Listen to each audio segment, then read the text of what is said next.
Olá, pessoal. Bom dia, boa tarde, boa noite a todos. Nós vamos hoje analisar mais uma decisão do STJ a respeito do processo civil. O julgado que eu separei para falar com os senhores é esse que aparece na tela, o recurso especial 1.831.057, oriundo do Mato Grosso.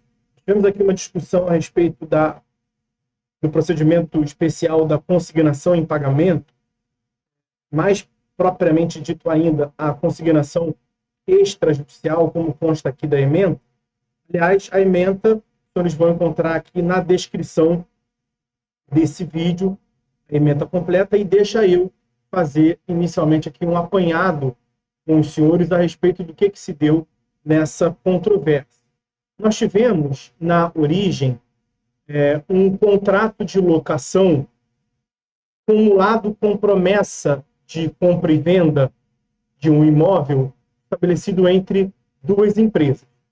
O contrato foi pactuado que a locação se daria por 5 anos e, após a conclusão do 5º ano, as partes iriam transformar a promessa de compra e venda em compra e venda, iriam celebrar a compra e venda prometida. E aí ficou definido que o valor do imóvel respeitaria a valorização do período.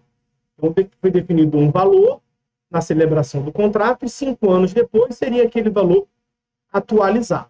Pois bem, quando do término do prazo de 5 anos, a promitente vendedora notificou extrajudicialmente o promitente comprador, atribuindo o valor de R$2 milhões, que era o valor pactuado no contrato, atualizado nesses 5 anos.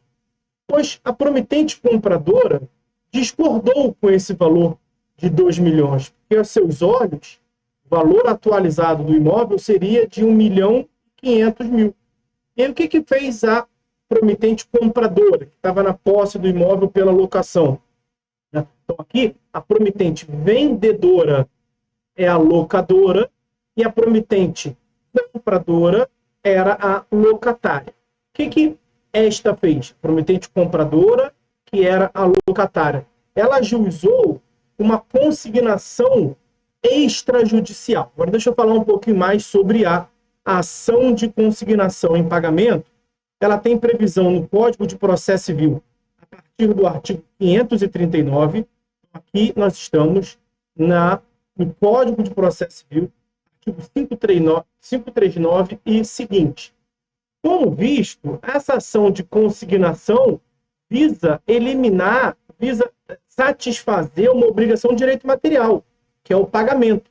É por isso que nós vamos aqui mencionar também o capítulo do Código Civil do pagamento em consignação, que começa no artigo 334 do Código Civil. Então, deixando bem claro, nesse momento aqui, nessa tela, nós estamos no Código Civil, que a partir do artigo 334 tem lá o capítulo do pagamento mediante consignação, da consignação em pagamento. E o artigo 335 prevê as hipóteses em que podemos ter a consignação em pagamento, pagamento mediante consignação dá no mesmo. E aí vejam que logo no inciso 1º tem lá, a consignação tem lugar se o credor não puder, ou sem justa causa, recusar receber o pagamento ou dar quitação na devida forma. Ora, aqui a promitente vendedora só aceita receber os 2 milhões.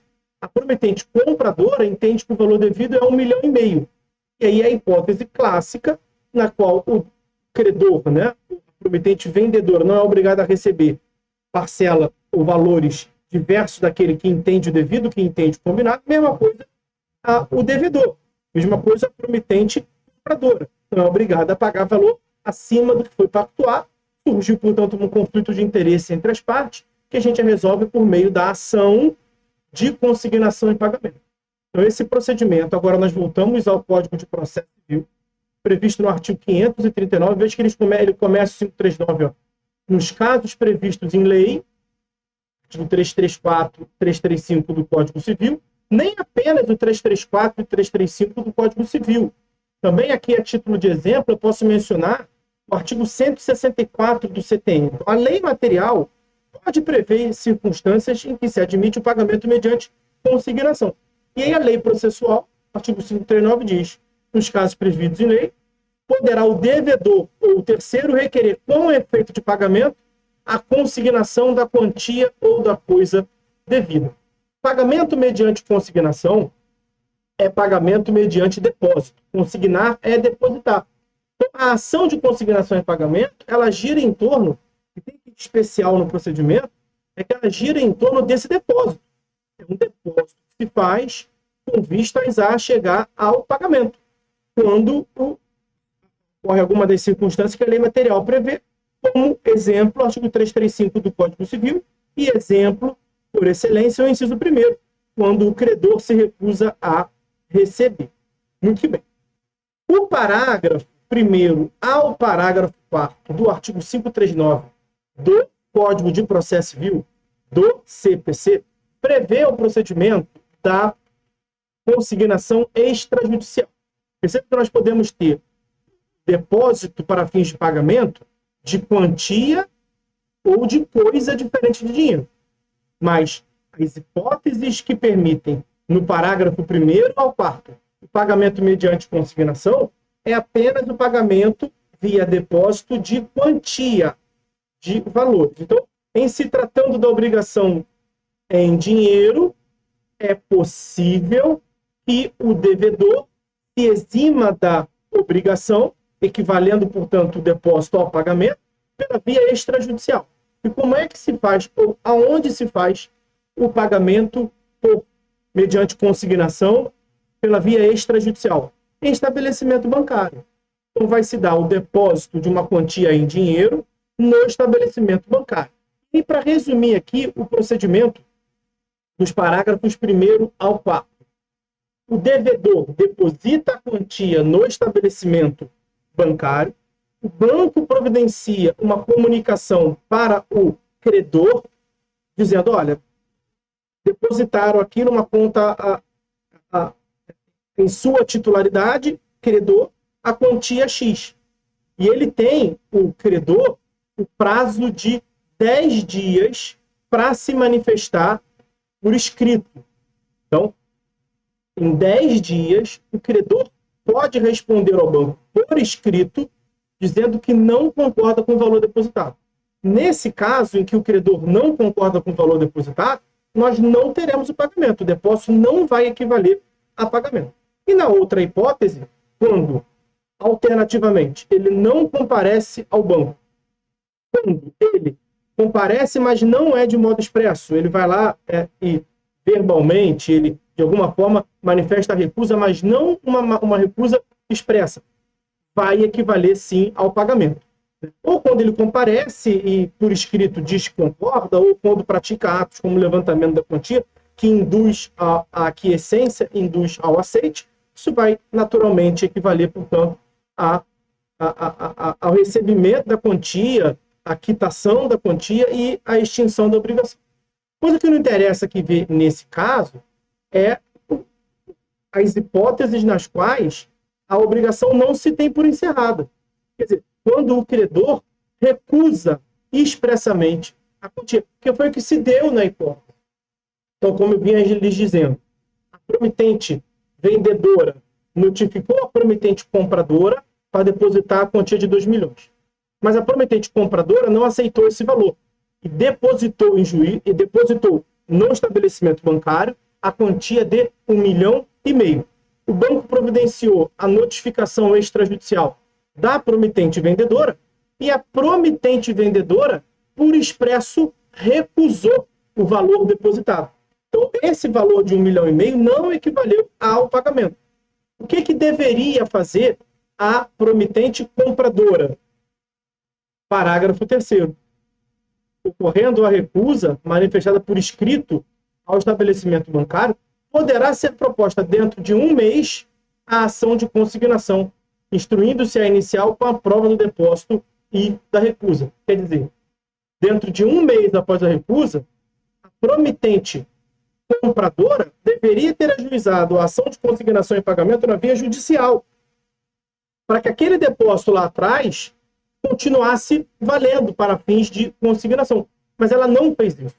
Na hipótese dos autos, o que a promitente compradora fez foi juizar uma ação de rescisão contratual, o suposto desrespeito da parte contrária, da promitente vendedora, quanto ao prazo contratual de pagamento. E aí, a promitente compradora contestou, alegando que já teria sido, diante dessa ação de rescisão contratual da promitente vendedora, de que a promitente compradora não teria respeitado aquele prazo fixado de 60 meses, né, 5 anos, término dos 5 anos, a promitente compradora contestou, alegando que já teria se eximido da obrigação de pagar, porque ela já tinha realizado o depósito extrajudicial, a consignação extrajudicial. E aí, qual foi a conclusão a qual chegou o tribunal de origem? Tivemos uma sentença de improcedência. Por quê? Porque o depósito, nesse caso, não equivaleu a pagamento. O parágrafo 4º do 539 é ainda mais claro quanto à hipótese. Não proposta a ação no prazo do parágrafo 3º, ficará sem efeito o depósito, podendo levantá-lo o depositante. Não fica a quantia à disposição do depositário, nesse caso da promitente vendedora. Ela recusou por expresso. Aquele pagamento, aquele depósito não equivaleu ao pagamento. O que deveria ter feito a promitente compradora? Dentro de um mês, ajuizado a ação de consignação em pagamento na via, portanto, judicial. No meu livro, está disponível na plataforma Arthur Vieira Cursos, eu tratei desse tema e cheguei a afirmar o seguinte, olha, em sendo recusado o depósito, por manifestação escrita dirigida ao estabelecimento bancário, poderá o depositante, o devedor ou o terceiro interessado, propor a ação de consignação dentro de um mês, a contar da ciência da recusa, instruindo-se a petição inicial com a prova do depósito e da recusa, que são considerados como documentos indispensáveis à propositura da ação a teor do artigo 320 do CPC. Superado tal prazo de um mês sem a propositura da demanda, ficará sem efeito o depósito, podendo levantá-la o depositante.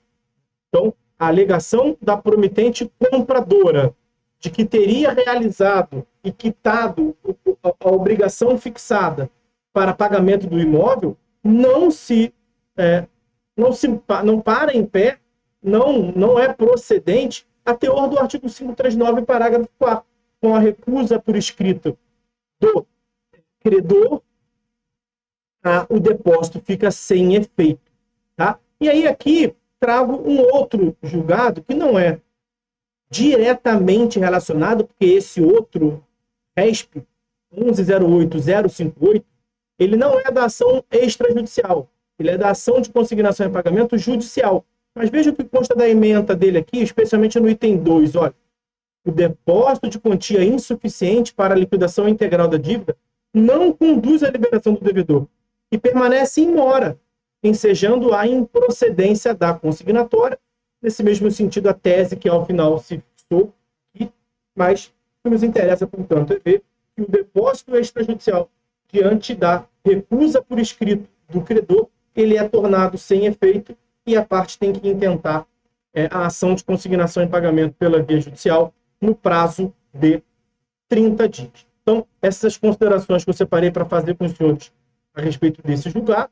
Por hora é só. Fiquem todos com Deus e até a próxima.